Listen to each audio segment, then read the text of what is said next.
Hello, everyone. Welcome to the Blue Goblin's comic book blog. Here, I'm Blue Goblin, your host, and I got a lot of books to cover for this week, so let's get right to it. And if I got enough time, I'll review a couple of books from last week. Let's start off with, see if I can get it in the shot really good. Final Crisis number 6. Awesome cover. If I have to summon up this book in one word, it'd be this. Damn! That's all I'm going to say. I'm not going to spoil anything. This was great stuff. I'm just still wondering. Hey, Grant, Mr. Morrison, are you there? If you're watching this video, chances are you're probably not. But if anybody knows Grant Morrison, please ask him for me. What the hell are you doing by making us fans try to think of this shit all by ourselves instead of having it explained to us like we're used to having it done? But regardless of that, this was a good read. This was incredible. I'm not spoiling anything. I'm just wondering if it's real or not. It's good stuff. Definitely recommend it. Next up, we got Amazing Spider-Man number 583. We'll get you a good close-up shot of that awesome cover by Mr. John Romita Sr. It's very good stuff. Finally, and I guess you could say hell just froze over, because we finally get an Amazing Spider-Man book post One More Day that's a single story issue that's actually decent and actually great. Because anybody who knows me, go to my MySpace blog. I'm known as Iron Spider 01. Read my blog, and if you can find it, read my review on One More Day. You'll know how I felt about that. And I've made it no secret that I thought Brand New Day was some of the most boring shit I've ever read in my life. This was actually awesome. This was good stuff. And not to mention the backstory with Barack Obama and having the chameleon look just as stupid as he did when Mary Jane kicked his ass a couple years ago. I think it was longer than that, but this was nice. This was really nice. If you're a hardcore fan of Amazing Spider-Man, then go ahead and pick this up because it's getting really hard to find. Stick with Spider-Man for right now. We'll go to Amazing Spider-Girl number 28. Look at that awesome cover. Yeah, it's true. Peter Parker is the Green Goblin. Sort of. Peter Parker's body is the Green Goblin, but it's Norman Osborn's mind. It's very good stuff.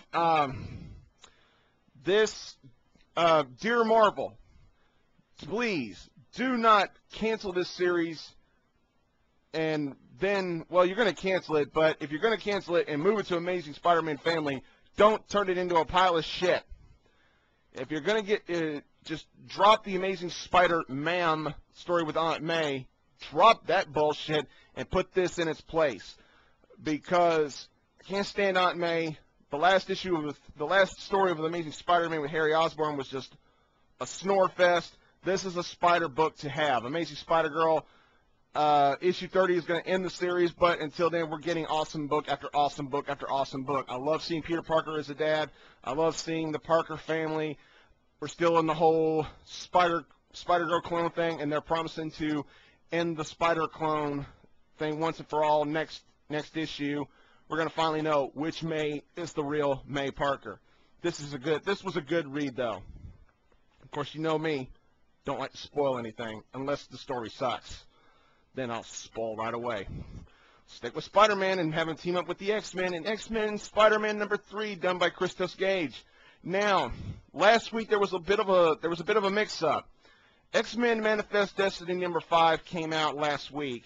But when I went to read it in the comic book shop, I opened it up, and behold, to my surprise, it was this book, X-Men and Spider-Man number 3, inside a cover of X-Men Manifest Destiny number 5. So, I'm not going to review X-Men Manifest Destiny number 5 because the real issue has yet to come out. But regardless of that, and this was a good book.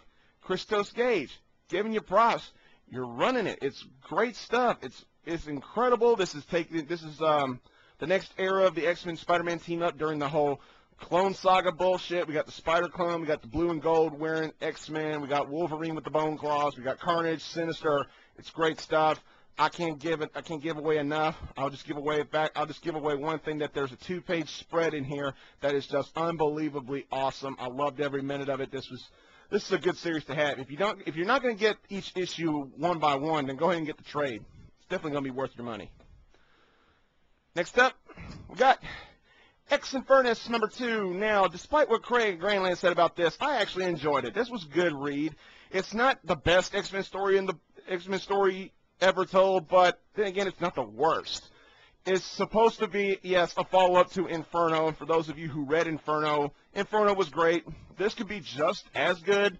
Not very much. This is not going to be as good as Inferno. That's pretty much a given.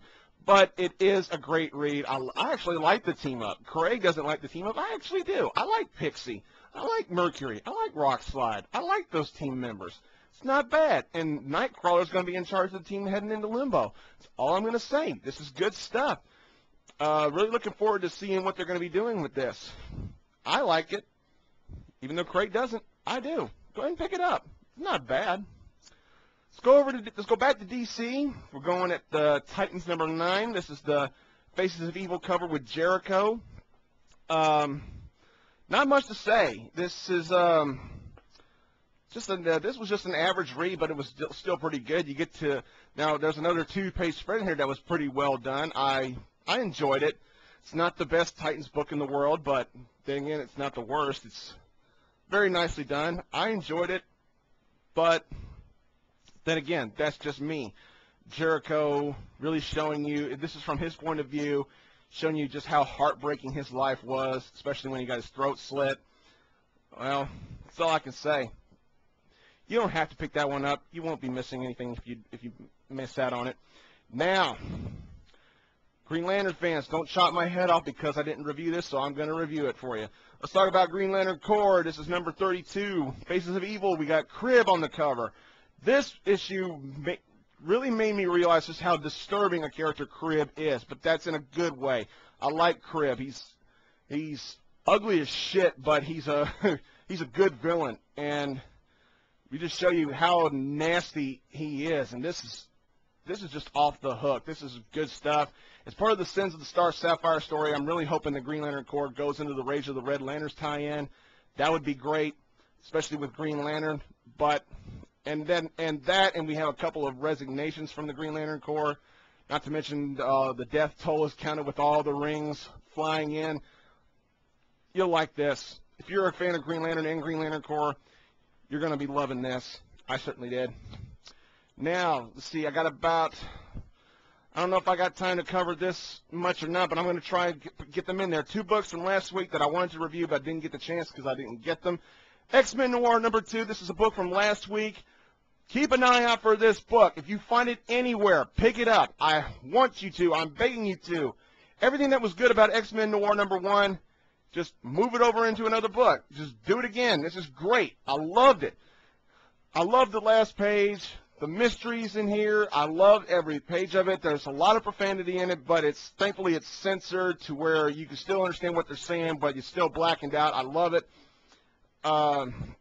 This is a great read, great story. I enjoyed every page, and this is definitely a miniseries that I'm going to just treasure for a long time. This is great stuff. If you're not going to get the issues, then get it in trade. I'm begging you. Last book for this review, and this is a book from last week. Let me see if I can get it in here in time. Bam! Secret Invasion War of Kings one-shot. This is another book that you should watch out for. This is an amazing book. This was just as good as the Secret Invasion Inhumans miniseries that we got. This was awesome stuff. Every single page of this book was just incredible. What Black Bolt does to get back at the Skrulls for the Secret Invasion it just blew me away. Black Bolt ain't no bitch in this issue. This is great. If you're gonna jump onto War of Kings, this is where you should start. This is incredible. This is well worth $4. It's well worth the money. Get it, please. I'm begging you. I've got this book, I read it, I bought it, and I bagged and boarded it immediately. It's great. Get it. It's one of the best books I've read with the Inhumans. Incredible. Well, I better go, so later. Peace.